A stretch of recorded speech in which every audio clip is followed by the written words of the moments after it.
बांग्लादेश की अंतरिम सरकार ने चिन्मय प्रभु की गिरफ्तारी और इस्कॉन पर देशद्रोह जैसे गंभीर आरोप लगाकर ये दिखा दिया कि बांग्लादेश में अल्पसंख्यक हिंदू सुरक्षित नहीं है। 3 दिसंबर को चिन्मय प्रभु पर लगे आरोपों की सुनवाई बांग्लादेश की कोर्ट में होगी, लेकिन इस बीच बांग्लादेश की सरकार ने एक और बड़ा कदम उठाया है।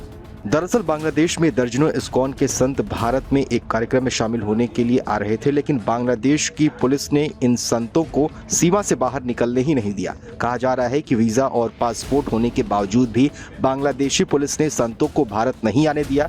सीमा के आसपास तैनात सुरक्षा के जवानों का दावा है कि इन इस्कॉन के संतों के पास सरकारी अनुमति नहीं थी, जिसकी वजह से उन्हें देश से बाहर नहीं निकलने दिया गया। बांग्लादेश में दूसरे हिंदू पुजारी श्यामदास प्रभु की गिरफ्तारी के एक दिन बाद आध्यात्मिक नेता चिन्मय कृष्णदास के 2 अन्य शिष्य भी अब लापता हो गए हैं। चिन्मय कृष्णदास को पहले ही राजद्रोह के आरोप में बांग्लादेश की पुलिस ने गिरफ्तार करके जेल में डाल दिया था।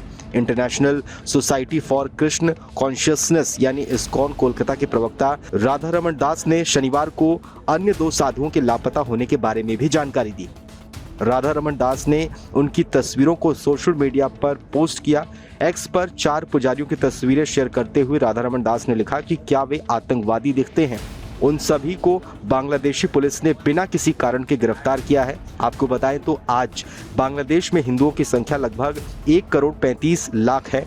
यह देश की कुल आबादी का लगभग 7.95% है। देश में हिंदुओं की संख्या लगातार अब घटती जा रही है। 1974 में हुई जनसंख्या के हिसाब से बांग्लादेश में हिंदुओं की आबादी 13.5% थी। विभाजन के बाद से बांग्लादेश में हिंदुओं पर अत्याचार हुए, जिससे उनकी आबादी लगातार कम होती चली गई।